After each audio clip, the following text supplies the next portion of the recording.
এয়া অসমৰ ৰাইমনা ৰাষ্ট্ৰীয় উদ্যান।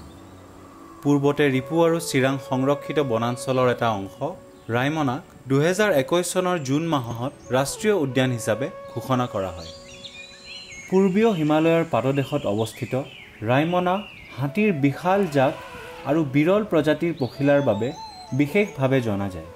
কিন্তু এই বনাঞ্চলৰ আচল তাৰকা হৈছে দুষ্প্ৰাপ্য সোণালী বান্দৰ।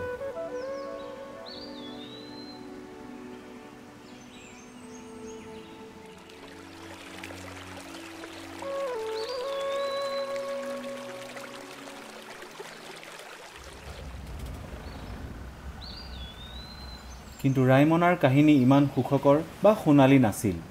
গছ কটা আৰু সুচল বাসস্থান নোপোৱাৰ বাবে সংৰক্ষিত বনাঞ্চলখনৰ জীৱ-জন্তুৰ প্ৰতি ভাবুকি আহি পৰিছিল। কিন্তু ৰাইমনাৰ বাবে ইয়াৰ সতৰ্ক বনৰক্ষীবোৰ অভিভাৱকৰ দৰে আছিল। এইটো আমি এইবিলাক যিবিলাক পাতটো পৰি আছে সেইটো আমি গম পাওঁ যে গল্ডেন লেংগুৰ মানে অলপমান আগতে মানে খাই পেলাই সি গুচি গৈছে। তাৰ ফল যিটো গুটি এইটো গুটি তাৰ বাকলিটো খায়। তাৰপিছত এই ডালৰ যিবিলাক কোমলা ডাঁঠিটো থাকে এই ডাঁঠিবিলাক মানে ইহঁতে উঠাই খায়। টুনুৱে 2006 চনত বনৰক্ষী হিচাপে কাম আৰম্ভ কৰিছিল। তেওঁ এই বনাঞ্চল আৰু ইয়াৰ আৱাসীসকলক বিশেষকৈ সোণালী বান্দৰক বুজিবলৈ আৰু ইয়াৰ তথ্যসমূহ সঠিকভাৱে আহৰণ কৰিবলৈ জীৱন উৎসৰ্গিত কৰি আহিছে।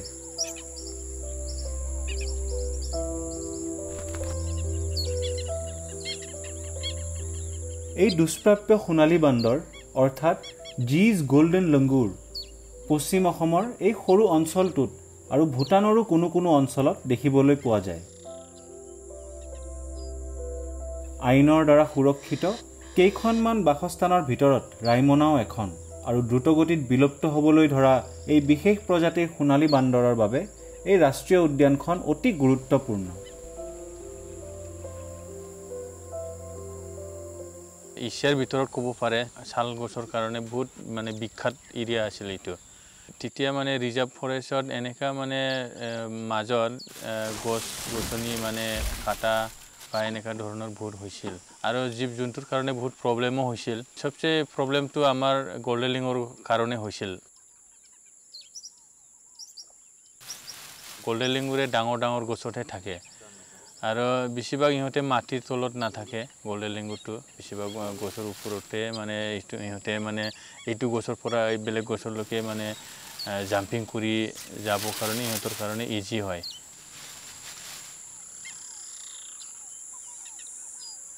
বহুত ৰিচাৰ্চ হয় বহুত মানে প্ৰটেকশ্যনৰ লাইনত বহুত লাগি আৰু এক সাইডত ৰিচাৰ্চ পাৰ্চন বা এনেকা ধৰণৰ বহুত মানে সাৰ্ভে কৰি পেলাই এইটো মানে নেশ্যনেল পাৰ্কটো মানে আমি পাইছোঁ।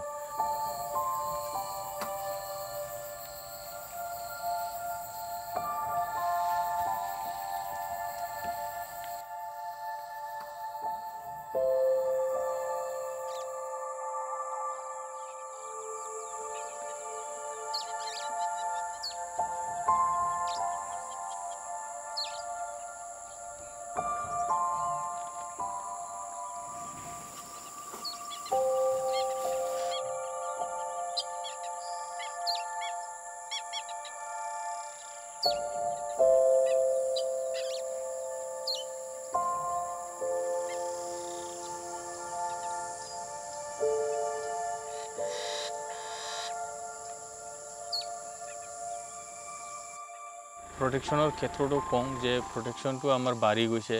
যেতিয়া প্ৰটেকশ্যনটো বাঢ়ি যাব তেতিয়া জীৱ-জন্তু মানে অট'মেটিক ইটো বাঢ়ি যাব আৰু যিমান মানুহসমূহ কম হ'ব ইমানে মানে এই মানে জন্তুটো বাঢ়ি যাব। টুনু আৰু তেওঁৰ সহকৰ্মীসকলে বিচিত্ৰ ৰাইমনাৰ সঠিক তথ্য আহৰণ কৰিছিল আৰু ইয়ে সংৰক্ষিত বনাঞ্চলখনক ৰাষ্ট্ৰীয় উদ্যান ৰূপে ঘোষণা কৰাত সহায়ক হৈছিল। বহুত আমি ৰিচাৰ্চ কৰিলোঁ, কেমেৰা ট্ৰেপিং বহালোঁ, তাতে আৰু 4টা আমি টাইগাৰ চাইটিং কৰিব পাৰিলোঁ কেমেৰা ট্ৰেপত। আৰু লেওপাৰ্ডটো বহুত আছে আমাৰ ইয়াতে, আৰু যেনিবা এই সৰু সৰু কেটবিলাক আছে, লেওপাৰ্ড কেট, ফেচিং কেট, ক্ৰেব মংগোছ আৰু ইলো থ্ৰটেড মংগোছ, এনেকুৱা ধৰণৰ বহুত জন্তু সৰু সৰুবোৰ আছে। আৰু আমাৰ সবচে ইম্পৰ্টেণ্ট এইটোৱে হয় যে মানে গছ গছনি থাকিলে সব মানে চৰাইৰ কাৰণে ভাল হয়। আৰু সবচে ইম্পৰ্টেণ্টটো হয় আমাৰ গোল্ডেন লিংগুৰ।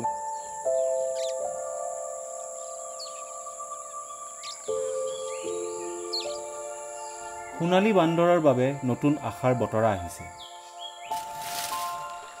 দশক দশক জোৰা শোষণৰ পৰা এই বনাঞ্চলখন মুক্ত হোৱাৰ বাবে ইয়াৰ আৱাসীসকল সমৃদ্ধিশালী হৈছে, আৰু ফলত ইহঁতৰ সংখ্যা ক্ৰমান্বয়ে বৃদ্ধি হ'বলৈ ধৰিছে। ৰাইমনাৰ বাবে এক সোণালী সূৰ্যোদয়।